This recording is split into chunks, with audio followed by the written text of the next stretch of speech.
بسم اللہ الرحمن الرحیم۔ فرمان محمد صلی اللہ علیہ وآلہ وسلم، لمبی زندگی کا راز یہ ایک تسبیح ہے۔ یہ تسبیح پڑھنے والا 100 سال تک بیمار نہیں ہوگا۔ اگر کوئی بیماری ہو تو یہ تسبیح پڑھ لو، صحت یاب ہوگا۔ محترم ناظرین، اگر آپ یہ ایک تسبیح سچے دل سے پڑھ لیں تو انشاءاللہ زندگی بھر کوئی بیماری قریب نہیں آئے گی، چاہے وہ کوئی خطرناک مرض ہو یا لا علاج ہو، چاہے وہ کینسر ہو، شوگر ہو یا بلڈ پریشر ہو یا کوئی بھی بیماری کیوں نہ ہو۔ رسول اللہ صلی اللہ علیہ وسلم کی بتائی ہوئی اس تسبیح میں اتنی برکت ہے کہ اللہ تعالیٰ کی رحمت سے جسم سے ہر بیماری کو نکال کر انسان کو مکمل تندرست کر دیا جاتا ہے، اور پھر موت تک کوئی بیماری قریب نہیں آتی۔ یہ تسبیح پڑھنے والا 100 سال تک بیمار نہیں ہوگا۔ اگر کوئی بیماری ہو تو یہ تسبیح پڑھ لو، صحت یاب ہو جاؤ گے انشاءاللہ۔ محترم عزیز، کسی بھی نماز کے بعد ایک تسبیح پڑھ لینا اور اللہ کی بارگاہ میں یقین کے ساتھ دعا مانگنا، انشاءاللہ آپ کی زندگی میں کوئی بھی سخت سے سخت بیماری ہو وہ بھی ختم ہو جائے گی۔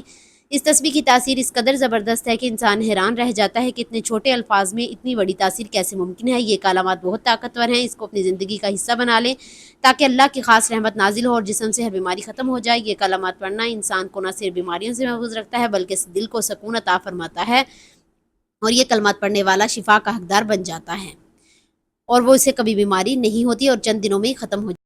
مزید یہ کہ اس کے احسانات میں سے ایک احسان یہ بھی ہے کہ بیمار آدمی کو بیماری کی حالت میں ان اعمال کا اجر کیسے ملتا رہتا ہے۔ بیماری اللہ کی طرف سے آتی ہے اور اس سے شفا بھی اللہ ہی دیتا ہے، جیسا کہ قرآن پاک میں ارشاد ہے کہ جب میں بیمار ہوتا ہوں تو اللہ ہی مجھے شفا دیتا ہے۔ بیماریوں کے علاج کے لیے مختلف طریقہ علاج ماستعمل ہے۔ انسان بیماری پہ قابو پانے کے لیے ہر وقت کوشاں رہتا ہے، اس کے لیے نت نئی دوائیں استعمال کرتا ہے، لیکن شفا صرف اس وقت ملتی ہے جب اللہ کی طرف سے منظوری ہو۔ رسول پاک صلی اللہ علیہ وسلم کا ارشاد ہے، ہر بیماری کے لیے علاج کے لیے دعا ہے، اور جب دوا کے اثرات ختم ہو جائیں تو ماہیت کے مطابق ہوتے ہیں تو اس وقت اللہ کے حکم سے مریض کو شفا ہو جاتی ہے۔ یعنی بیماری کا علاج کرنا سنت نبوی ہے۔ سر درد کے لیے مختلف دوائیوں کا استعمال کیا جاتا ہے جن کے استعمال سے معدے کا السر یا اس کے پھٹنے سے موت بھی واقع ہو جاتی ہے۔ اس وجہ سے ضروری ہے کہ بیماری ہونے کی صورت میں ڈاکٹر کے مشورے سے دوا لینا ضرور ہے۔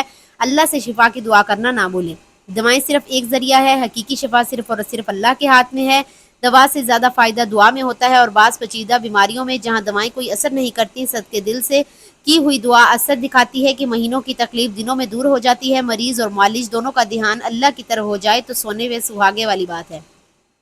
دعا لینے سے پہلے مریض یہ خیال کر کے دوا صرف ضرورت کے درجے میں اور سنت نبوی سمجھ کر لے رہا ہوں، لیکن شفا صرف اور صرف اللہ کے اختیار میں ہے۔ اللہ تعالیٰ ضرور مہربانی فرمائیں گے اور بیماریوں سے اس کی رحمت کے باعث نجات ملے گی۔ محترم ناظرین، رسول پاک صلی اللہ علیہ وسلم کا ارشاد ہے کہ صدقہ بلا کو ٹالتا ہے۔ بیماری ایک بلا کی صورت میں نازل ہوتی ہے اور اس بلا کو ٹالنے کے لیے علاج کی صورت میں مختلف ہیلے بہانے کیے جاتے ہیں۔ علاج کرنا اور صحیح طریقے سے علاج کرنا سنت نبوی ہے، کیونکہ اللہ کے رسول صلی اللہ علیہ وسلم نے ارشاد فرمایا ہر بیماری کا علاج موجود ہے۔ علاج کے ساتھ ساتھ یہ بھی دعا ضروری ہے کہ مکمل شفا کے لیے اللہ کے حضور جھک کر عاجزی سے دعا کی جائے، اس کی رحمت طلب کی جائے اور بیماری سے نجات کی التجا کی جائے۔ صدقہ واقعی بلاؤں کو ٹالتا ہے اور آدمی کو ناگہانی حادثات، تکالیف اور بیماریوں سے نجات دلاتا ہے۔ روزانہ صدقے کی عادت ڈالیں، چاہے 1 روپے ہی کیوں نہ ہو۔ بیماری اور حادثے سے بچنے کا یہ آزمودہ نسخہ ہے۔ روزانہ صدقے کی بدولت اللہ تعالیٰ کی رحمت متوجہ رہتی ہے اور اس کی وجہ سے آدمی محفوظ رہتا ہے۔ محترم ناظرین، جان لیجئے یہ کلمات بہت بابرکت ہیں، بالکل اسی طرح جیسے یہ دن برکت والا ہے اور رحمت والے ہیں۔ اللہ پاک ان کلمات میں بہت زیادہ شفا رکھی ہے۔ جو بھی شخص کسی ایسی بیماری میں مبتلا ہو جس کا وہ بار بار علاج کروا کر تھک چکا ہو تو اب بھی شفا نہ مل رہی ہو، وہ ان کلمات کو ضرور اپنائے، انشاءاللہ اللہ پاک اسے ہر بیماری سے نجات عطا فرمائے گا۔ اول بآخر 3 مرتبہ درود پاک پڑھنا ہے۔ 1 مرتبہ درود پاک ثواب کی نیت سے میرے ساتھ بھی پڑھیے۔ اللہم صلی علی محمد وعلی آل محمد کما صلیت علی ابراہیم وعلی آل ابراہیم انک حمید مجید۔ اللہم بارک علی محمد وعلی آل محمد کما بارکت علی ابراہیم وعلی آل ابراہیم انک حمید مجید۔ اور اس کے بعد تعوذ اور تسمیہ یعنی اعوذ باللہ من الشیطان الرجیم اور بسم اللہ الرحمن الرحیم بھی پڑھ لینا ہے۔ اس کے بعد لا الہ الا انت سبحانک انی کنت من الظالمین، لا الہ الا انت سبحانک انی کنت من الظالمین، اس کی ایک تسبیح کرنی ہے۔ اس کے بعد پہلا کلمہ لا الہ الا اللہ محمد رسول اللہ، اس کی بھی ایک تسبیح پڑھنی ہے۔ جب یہ تسبیح مکمل ہو جائے تو آخر میں اتنا ہی درود پاک پڑھنا ہے جتنا آپ نے شروع میں پڑھا تھا۔ محترم عزیز، جو بھی سخت سے سخت بیماری ہو، لا علاج مسئلہ ہو، کوئی ایسی پریشانی ہو جو حل ہونے کا نام نہ لے رہی ہو، تو یہ عمل ضرور کریں۔ انشاءاللہ اللہ پاک آپ کو ان کلمات کی برکت سے فوری شفا عطا فرمائے گا اور آپ کے دل کو سکون ملے گا۔ انشاءاللہ اس عمل کی برکت سے آپ شفا یاب ہو جائیں گے۔ ناظرین، اللہ والوں کا آج کا یہ وظیفہ اور عمل آپ کو بتایا گیا ہے، یہ صرف بیماریوں سے شفا کے لیے نہیں بلکہ زندگی کے ہر پہلو میں اللہ پاک کے خاص انعامات حاصل کرنے کا ذریعہ ہے۔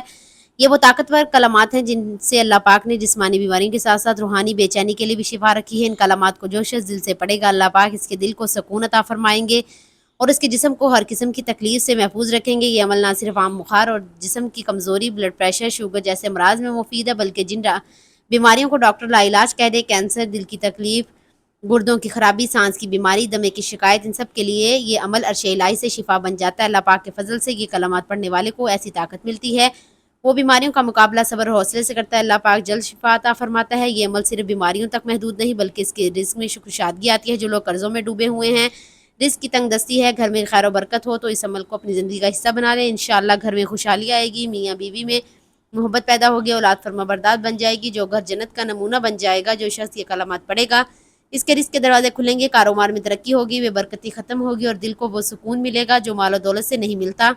ان کلمات کو پڑھنے سے دل مضبوط ہوتا ہے، ہر قسم کے وسوسوں سے، خوف سے نجات ملتی ہے۔ اب ہم دعا کرتے ہیں کہ اللہ پاک جو بھی کلمات پڑھے اسے شفا عطا فرمائے، اس کے رزق میں برکت دے، اس کے دل کو سکون دے، اس کے گھر کو جنت بنائے، اس کی اولاد کو اس کے لیے صدقہ جاریہ بنائے۔ اللہ ہمارے گناہوں کو معاف فرما اور ہمیں ان کلمات کی بدولت سے دنیا اور آخرت میں کامیابی عطا فرما۔ محترم عزیز، آپ سے گزارش ہے کہ اللہ رب العزت کے 99 ناموں میں سے ایک نام کمنٹ میں ضرور شیئر کریں۔